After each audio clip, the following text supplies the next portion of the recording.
This is a herd that today has an average between 40 and 41 liters across the entire herd.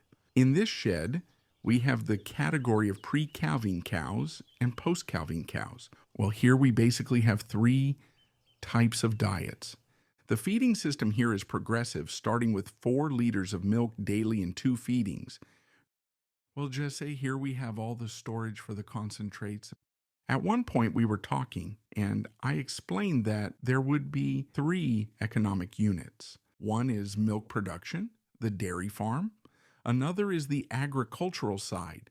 And a third economic unit is the industrialization of milk. Hello, welcome to the Santa Fe Agroinstituto channel. We are in Argentina with Diego at our second farm. Diego, where are we now? In which part of Argentina? Well, as I mentioned to you at the other facility, these are all representative farms of the dairy basin in the province of Córdoba, which is the most important dairy basin in the country, accounting for 35% of the production.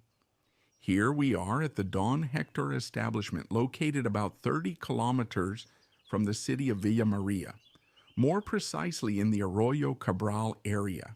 This establishment is characterized by a slightly more intensive production system, where they have categories ranging from pre-calving to cows in production in a cold bed system with earth flooring management without any type of substrate, unlike the other establishment.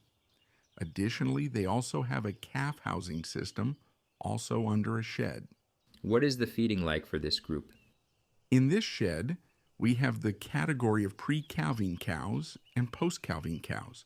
Here we also have a pre-calving diet, which is a diet based on controlled energy with a high proportion of fiber, limited in energy, and consists of sorghum silage, oat silage, corn silage, and the protein part is composed of a concentrate, which also has the anionic part, plus the addition of soybean expeller to meet the protein requirements of this category.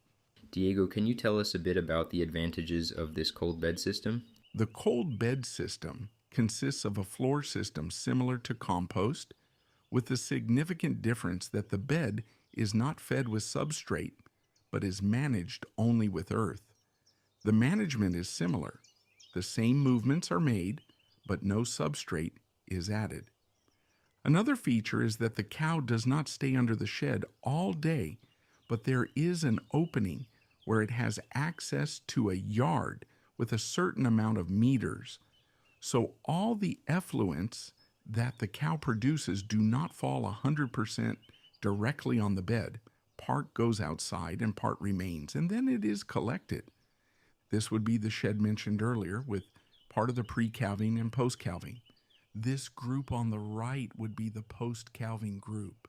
The cow gives birth, we have a calving room, and once the calf is born, it is released for milking and afterward returns to the pre-calving shed. How long does the cow stay in this shed? The cow stays for about 20 days, or according to when the veterinarian releases her. Normally 2 checkups are done, and if the cow is normal, she is directly released to the high production cow shed. Well, here we basically have 3 types of diets. That is, we have the pre-calving category when the cow calves enters production and goes to the post-calving shed and has 1 diet. Then it moves to the second shed where it is divided between multiparous and primiparous cows that have the same diet. And then there is a third group where there is another diet. That is, for the cows in production, we have 3 different diets. The post-calving diet consists of corn silage, alfalfa silage, cottonseed, and as concentrates, it includes ground corn and soybean meal. We are using a protected soybean meal, which provides a higher amount of bypass protein. This is a high protein diet, and to improve and reach 50% dry matter in the ration, we are including a byproduct from the cheese industry, which is whey. My name is Diego Bertea, and I am an advisor in animal nutrition for several establishments in the dairy basin of the province of Córdoba. I am currently taking the different chapters of the course being taught by Dr. Mike. I find it quite interesting and above all very practical. I like it because it combines the management of the theoretical aspects with a bit of the practical side and the day-to-day management of an intensive dairy production establishment. Well, now we are in the shed, and Diego will talk about how they manage the shed and also what diet they use for these animals. Well, mainly at this establishment, once the cow receives gynecological discharge, after 2 checkups, she is released from the pre-calving shed to this other shed. How do we organize this shed? Well, this shed is divided into 2 groups. One group is where the primiparous category stays, and the other corral is for cows. Cows would be all those with more than 2 calvings. After the release of the fresh cow, she goes to the primiparous category group due to competition and space issues, and once she receives reproductive discharge to be inseminated, she moves to the adult cow corral. The heifer stays in the heifer category, and the cow goes to the adult cow corral. These 2 corrals share the same diet formulated for a high-producing cow, which consists of corn silage as the base, alfalfa silage, alfalfa hay, and, well, the concentrate is composed of corn, soybean expeller, cottonseed, and protected soybean meal with a higher amount of bypass protein. Additionally, just like in the post-calving category, to reach 50% dry matter, instead of using water, we are using whey. The main challenge I faced on this farm was that this establishment always had an individual production, an annual average of about 35 liters. So when I started working, the big challenge was to increase the cow's production peak to increase that average and obtain a higher number of liters per lactation. How did we do this? We started working with an exclusive diet for fresh cows, and in the post-calving period to achieve a higher peak. This is a herd that today has an average between 40 and 41 liters across the entire herd, with a production peak for primiparous cows around 45 to 46 liters and multiparous cows between 52 to 54 liters. And regarding the bed management, how does it work here? Well, in relation to compost sheds, this is an establishment that has another type of characteristic in terms of management. It is an establishment that uses earth flooring. It is not managed with substrate, as in the case of the other compost sheds. The daily management is similar. A movement is made in the morning and another in the afternoon, with a pass of a subsoiler and another with a disc to keep the bed loose and aerated, but without the use of substrate.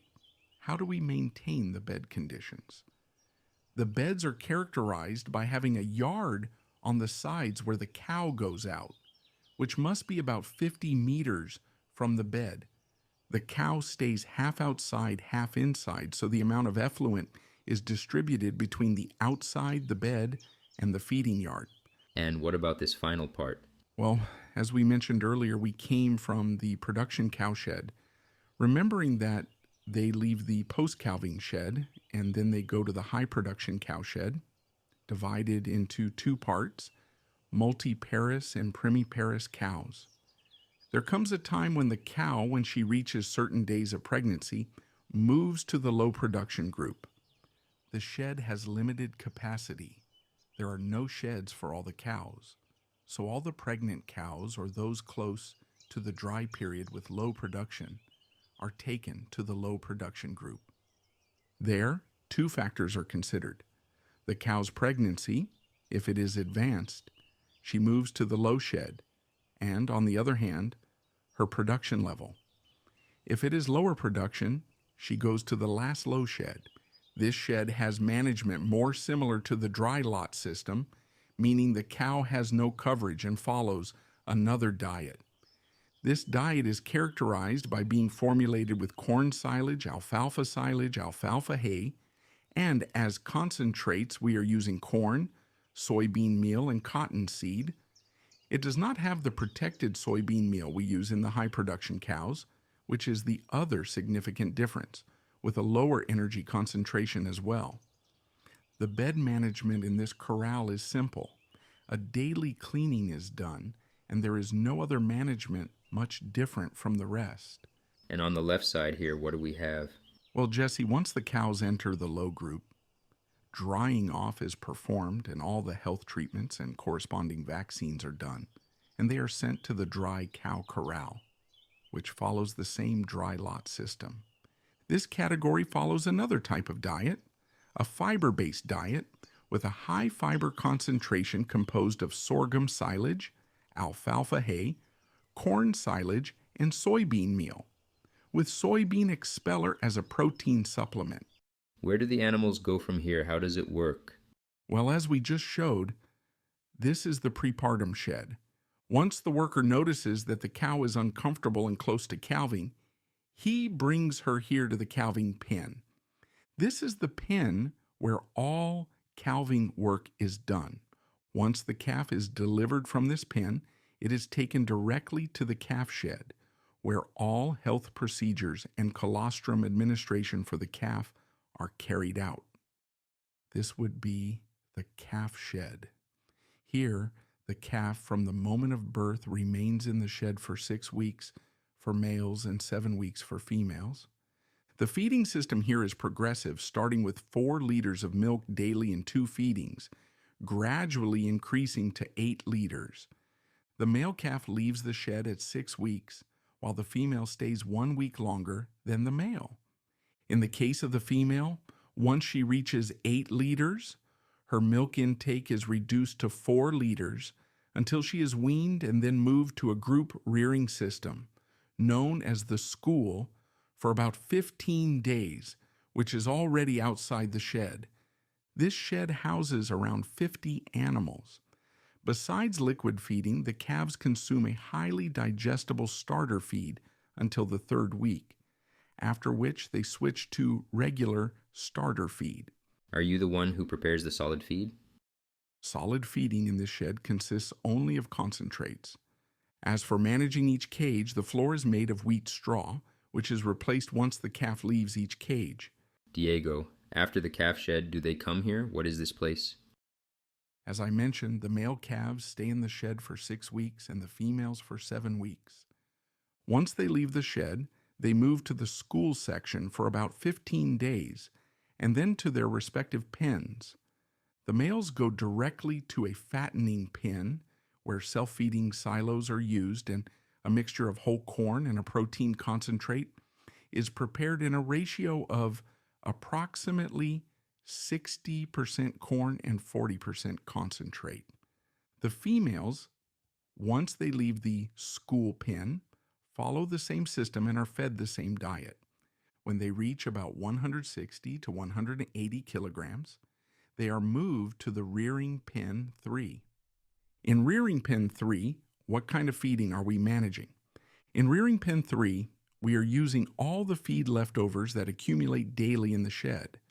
We work with an approximate 8% feed refusal, and all the feed left over from the TMR, total mixed ration, of the lactating cows is mixed with corn silage to feed all the animals in rearing pen 3 until they reach the pre-breeding category. This would be rearing pen 3 and pre-breeding. We conduct a periodic analysis of the TMR leftovers to formulate the diet for these animals. From rearing pen 3, they move to the pre-breeding pen with the same diet. In the pre-breeding pen, once the animal is around 13 to 14 months old, it is bred, and once confirmed pregnant, it moves to the pen for pregnant heifers. Well, here we are in what is the office of the milking parlor. What we are doing is managing a control board with several indices: reproductive index, transition pathology index, rearing mortality index, and productive indices. We have 2 control boards. The one on my left is from last year, and this one is from the current year. Here we are with Helio. Helio is the veterinarian in charge of the establishment. He is responsible for all the health aspects and all the treatment management and everything. Tell us a little bit, Helio, what are we handling here? On the board, what is recorded monthly includes all reproductive indices, everything that is projected, which is calculated at the end of each month. Then we have the section on transition pathologies, including ketosis, mastitis, retained placenta, downer cows, and their respective mortality rates, both in cows, rearing, in the calf shed, and during calving. We also record the number of milking cows that pass through on the day of milk control. These are the total liters and their respective averages in the different groups, including the two main groups and the fresh cow group. Additionally, we keep track of the average per cow, so to speak.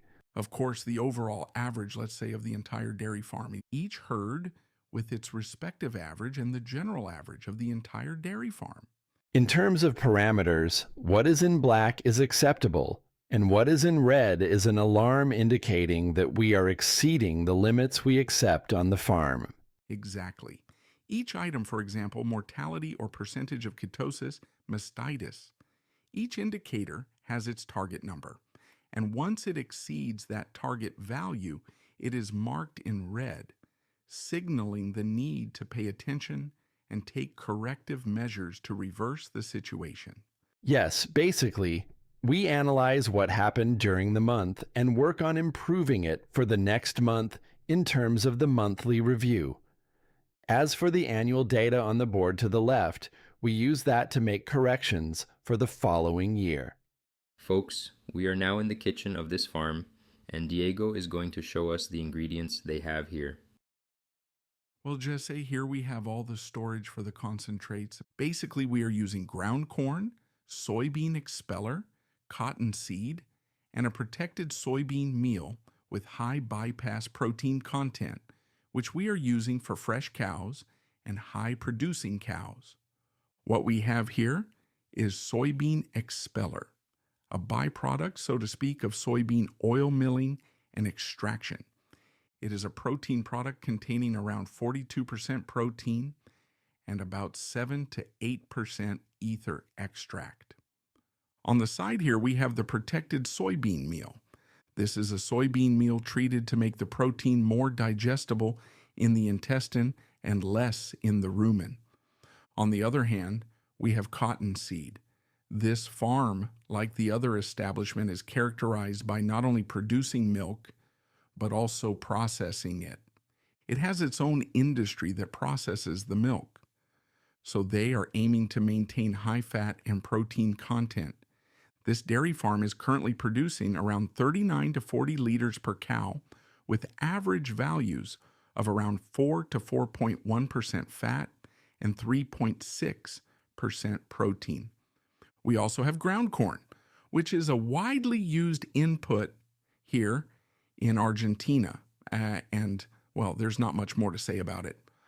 Another characteristic of this dairy farm, due to its high production, is that we are making a significant contribution of minerals and vitamins. We are working with an amino acid balance using protected lysine and methionine. We are also using the same premix for all categories, which contains all the minerals, and 100% of the minerals we use are organic minerals. Well, Diego, what is produced here on the farm? Well, here at this establishment, all the forage used in most of the rations is produced on site. The only things we are purchasing are protein concentrates and, of course, all the mineral mixes. Within the establishment, we produce all the corn silage used for the lactating cows. Sorghum silage is used exclusively for the dry cows, pre-partum cows, and pregnant heifers. For the heifers, we use all the leftover feed and corn silage. Additionally, if the winter weather conditions are favorable regarding precipitation, which is the most limiting factor in this area, we produce winter pastures, especially oats. Oat silage is also produced and used for most categories. Today, we are also using it for lactating cows and in the dry and prepartum cow categories. Now, everyone, Let's understand a bit about how the farm operates, how many hectares it has, and what their plans are for the future. Here with us is the farm owner, his brother, and Diego. So let's start. How many hectares does the farm have? The owned land here is around 200 hectares. Then, we rent about 400 more hectares adjacent to the dairy circle. All of this is used for feeding the dairy herd, chopping, and ensiling. Of this, about 200 hectares are planted with corn, around 140 to 163 hectares with oats, which are rotated with first and second crop corn. We have 4 months of corn harvesting. Then we have 60 hectares of alfalfa, which is usually cut about 6 times a year, producing 6 crops.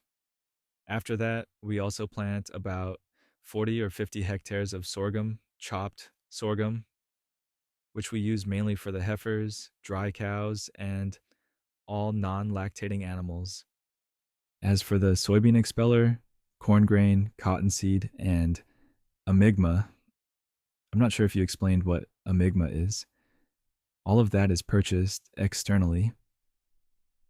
My brother's company handles all the planting and harvesting of grains, and, well, the dairy farm, Raul's company, buys the grains from the other company, but the dairy farm must purchase them. What we do here is just chopping. We don't do anything with the grass, so to speak.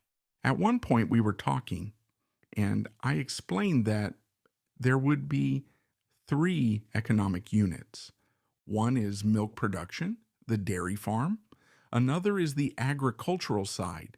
And a third economic unit is the industrialization of milk, where they process their own milk in addition to buying milk from another factory from 2 dairy farms. And, well, we also market to other provinces.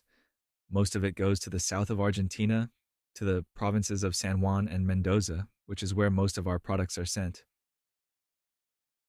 How did it start? It started with my father and very few animals, particularly 2. As the story goes, it was 2. And, well, from there we started. It grew to 1,500 to 1,800 liters about 20 years ago. Then we, the sons, began working. I'm the oldest, then there's Matthias, the middle one, and Nicholas, the youngest. And when we started, we began to see things differently. My father's approach was more pastoral, more free range, a relaxed, simpler system. And, well, we began to intensify,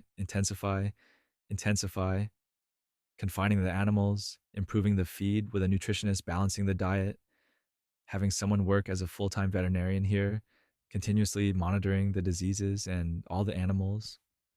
And, well, as of today, we have 400 milking cows with a projection of 600. It's true that if everything is in order, if the weather cooperates, last year the weather was tough on us. If everything is in order, by the end of next year, we should have 600 cows with the entire production line set up. The dairy farm has been around for approximately 40 to 45 years, but it's been about 20 years since we started working harder, more intensely, about 15 years ago. We grew from 1,800 liters to 15,000, almost 16,000 liters.